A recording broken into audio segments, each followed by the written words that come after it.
ঘরের ভেতর যখন বিকেলের রোদের নরম আলো ছড়িয়ে পড়ে তখন মন চায় মিষ্টি কিছু বানাতে, নিজের জন্য, পরিবারের জন্য বা শুধুই মুহূর্তটাকে বিশেষ করে তুলতে। আজকে আমি তোমাদের সাথে ভাগ করে নিচ্ছি আমার প্রিয় এক মুহূর্তের রেসিপি, 2টি ডিম দিয়ে তৈরি প্লেন কেক। প্রথমে একটা বাটিতে শুকনো উপকরণগুলো নিয়ে নিব, যেমন 1 কাপ ময়দা প্লাস 2 টেবিল চামচ ময়দা আমি পরে যোগ করেছি, বেকিং পাউডার 1 চা চামচ, বেকিং সোডা 1 চা চামচ থেকে কম, লবণ 1 চিমটি। একটা কাপে পানির সাথে দুধ মিক্স করে নিব 1 কাপ। একটা মিক্সিং বলে নিয়ে নিব 2টি ডিম, হাফ কাপ প্লাস চিনি।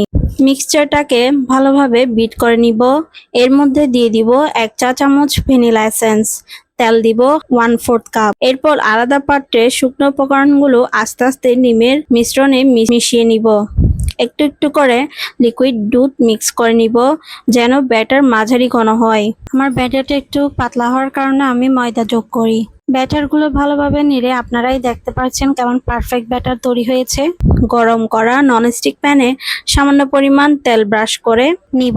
ব্যাটারটা ঢালার জন্য আমি এখানে 1/4 কাপটা ইউজ করছি, কারণ যাতে সবগুলা প্লেন কেক সমান হয় এবং দেখতেও সুন্দর হয়। অল্প অল্প করে ব্যাটার ঢেলে দুপাশ বাদামি করে ভেজে নিন, ঠিক যেমন ভিডিওতে দেখা যাচ্ছে।